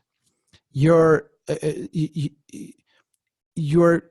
creating an environment where drivers will either drive very, very fast or they will drive zero. So your choice there is like a binary one. When the light is red, they will drive zero. And in that case, it's like super safe because nobody's moving. And when the light is green, they will drive excessively fast, in which case it's really dangerous. And of course, the transition between the two is the worst because, if people don't see the red light, if you got a yellow light and people speed through, if people step out when they think it's their time to go, the intersections become like horrible. That's the worst case scenario. To me, traffic signals are horrible things in our urban places. We should not have them. So what do we have instead? Because we do have intersections where vehicles come together, where people come together, where people are going to cross, where there's an interface between vehicles and cars. What should we do there? And I think as a transition strategy, four-way stops is not a bad transition strategy. I don't like it very much. I don't think it's an optimum strategy. I think strategies, let me put like in a mindset, strategies that have very low speeds and complex movements, to me, are the optimum strategy. So in other words, I would want, if you think of, and I'm going to try to get you to think of an environment, and then I'm going to lead you to something else. Think of being in a parking lot, or think of the last time you went to like a youth football game where everybody parked in the field or on the, whatever. And then afterwards you all kind of make your way out. What happens in those environments? Do people get run over? Do people get killed? No. Everybody's kind of in a complex, crazy place. They're kind of going wherever, and they're looking out for each other, and they're seeing how things work. They're making eye contact. They're looking out. That's essentially what we want to happen in our urban intersections. So the idea of stopping people, making them go zero and wait, that's less optimum to having them go through slowly and make their way through. Because when they go through slowly and make their way through, you can have people there, you can have people on bikes there, you can have people with vision impairments there, you can have people crossing in a wheelchair, and essentially it's an equal environment. If you want to see this in action, there's a video that a friend of mine put together. Ben Hamilton Bailey put together a video called Poynton Regenerated, Poynton Regenerated. You can go on YouTube and type that in, and you'll get like a 16-minute video of a high traffic flow intersection in an English city where it was changed into an open intersection, and you can see what the transformation was like.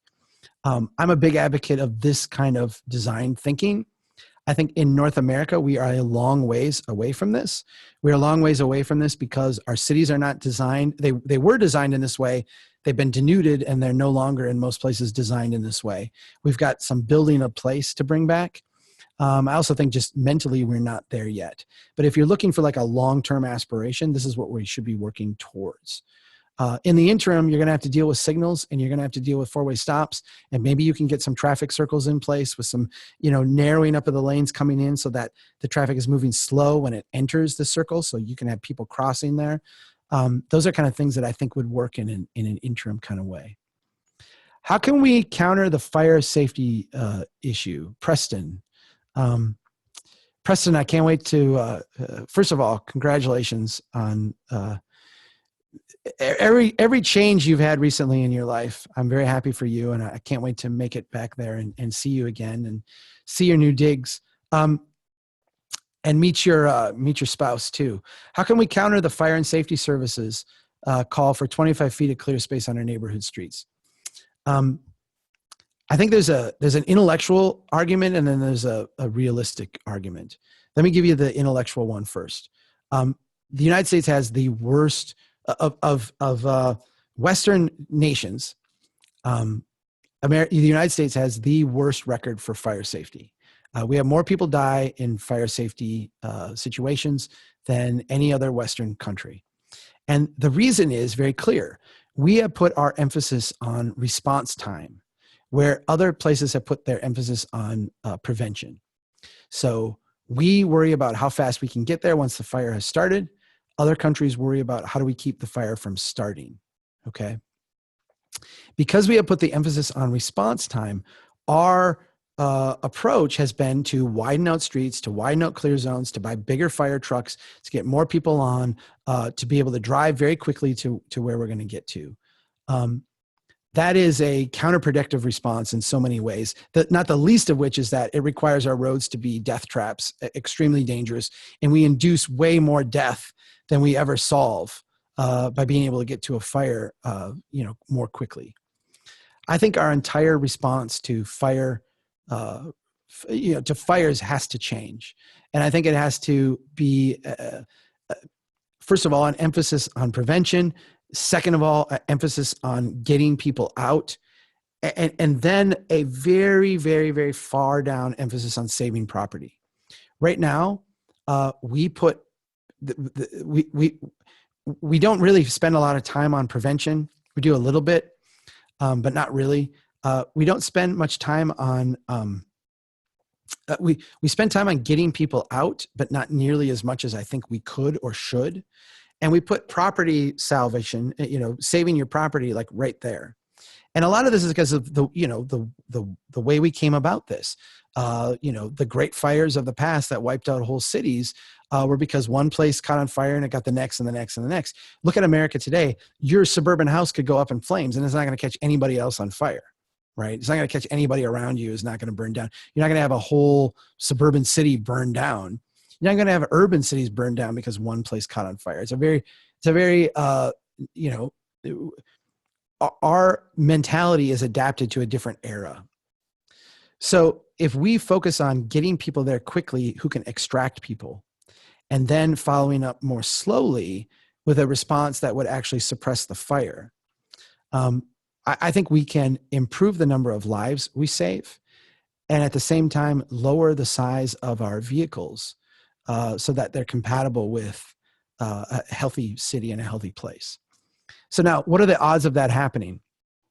I think it's very hard. I don't think it will ever happen by trying to convince our fire departments to have this happen. I think it will happen when one of two things come about. When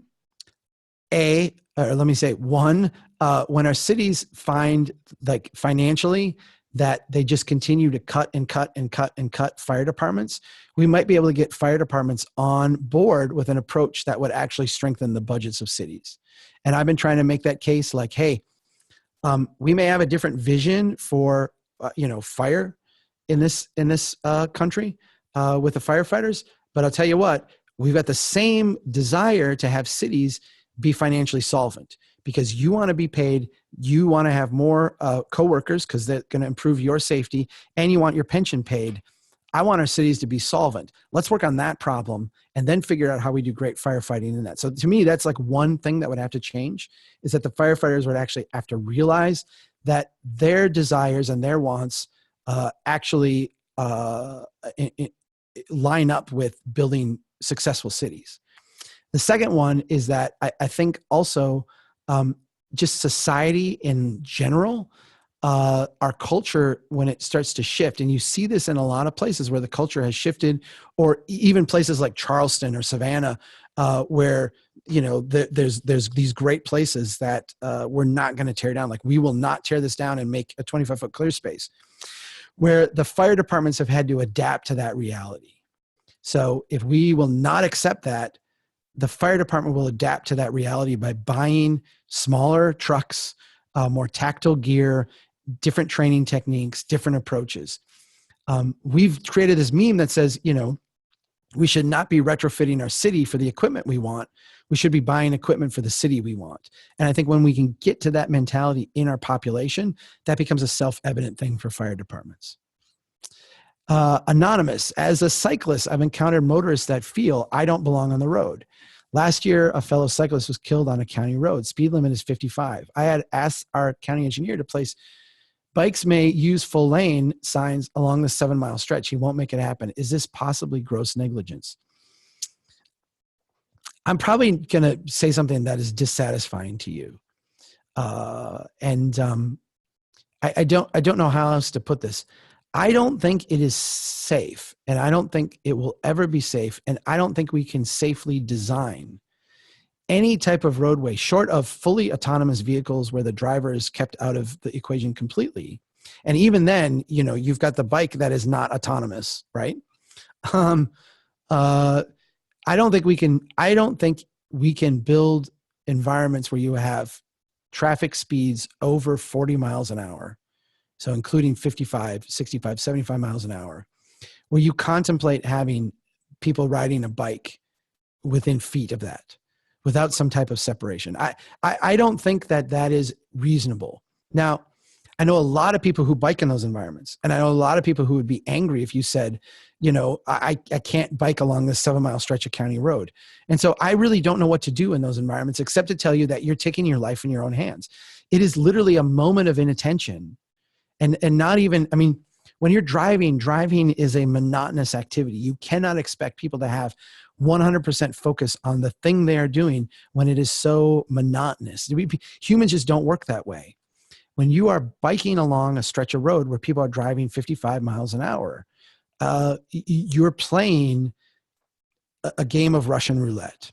And there is no design type of thing that can be done to fully get rid of that. Maybe we could put some rumble strips down to alert people when they're going off the road. Maybe not. You know, but I can tell you a sign would not do anything. Nobody hits someone on purpose. Nobody hits someone. And I know that cyclists, okay, I take that back. I have seen people get hit on purpose. There are sociopathic people out there. But the majority of people who are hit, the vast majority, almost all the people who are hit while they're cycling are not hit by people who are malicious. There are a lot of people who bike up close to cyclists and it freaks you out. I've been there. I've felt that. There's a lot of people who are rude and think they own the road and cyclists shouldn't be there. I've experienced that as well. But if you're talking about a 7-mile stretch on a county road, even if people had an ethic, even if people agreed that they should share the road and bikers get the full lane, I don't think you're going to improve safety for people on bikes in any appreciable way. If we want people to be able to bike long distances between one place and another, and we're contemplating a roadway with high-speed traffic, we actually have to design separate facilities for bikes. And they would preferably be separate facilities that were separated by a line of trees or something that would provide a more permanent barrier for people that went off the road, so that you wouldn't have that collision be possible. That's the way I would deal with it. And I know that's an idealistic way and it's not always possible, but I don't think that it's unreasonable for your county engineer to say, you know, that sign's not going to do anything. I don't think it's going to do anything either. Okay, last question. I can't believe I've gotten through all these. We're on almost to hour 2 now, so we'll make this the last one. Related to the last question, what needs to be done to ensure a smooth transition between vehicles traveling from street to road and vice versa? I'm assuming a world where we've successfully persuaded others to adopt those 2 categories. I'm going to answer this, and I'm going to say right off the bat, I don't know. I actually think the body of practice in the engineering profession needs to devote itself to figuring this out. I've seen it done. I've seen it done in many places where you're going from high speeds to low speeds. You bring in the lanes and then you bring them back out. You put in some type of traffic calming device. You know, do these things to make it feel like the road's being encroached upon. There's all kinds of things you can do. I think that this is a body of practice that is severely lacking in this country. Other parts of the world have done this to a degree, but I actually think to me, this is where I would like to see the engineering profession go. I would like to see us immediately shift right now from from where we're at today to a recognition that stroads need to go away, that we need to do streets or roads, that we got to get rid of our hierarchical road networks, get rid of those maps, and map it out street, road, street, road. Streets, we need to get out there in a committee of people on the street, making iterative changes, working with people as in the place that they're in, seeing what works. And when we get to roads, I think we need to go to, we need to do our designs and kick all the economic development people out of that and just build like really great, fantastic roads. We know how to do this. The next thing we need to do is we need to, as a profession, obsess about that interface. I think we need to have conferences. I think we need to have, discussions. I think like all of our practice needs to essentially be focused. I mean, I can see the ASCE having a national conference and every other session is about this interface, this issue. It's about how do we solve this? How do we put our collective energies into figuring this out and coming up with different designs, different approaches, different ways of doing it, a whole like cookbook of different places that have done this successfully. How do we measure it? Determine whether it's successful? How do we adapt it for different environments? I feel like that is the cutting edge of the profession. I'm not going to pretend I have that answer. I don't. I think that is going to require hundreds of minds looking at this in thousands of different places, trying to figure this one out over the coming generation. And that's what I'm kind of excited about. To me, the engineering profession is full of great people. It's a great profession. I want to free up that greatness to actually work on problems that are worthy of our intellect. Thank you, everybody. I answered 18 questions there. That was a great time. I am almost out of Mountain Dew, so I'm going to call it quits for today. Thanks for being part of this session. We will be posting it for everybody to listen to. And as always, slow the cars and keep doing what you can to build strong towns. Take care, everybody.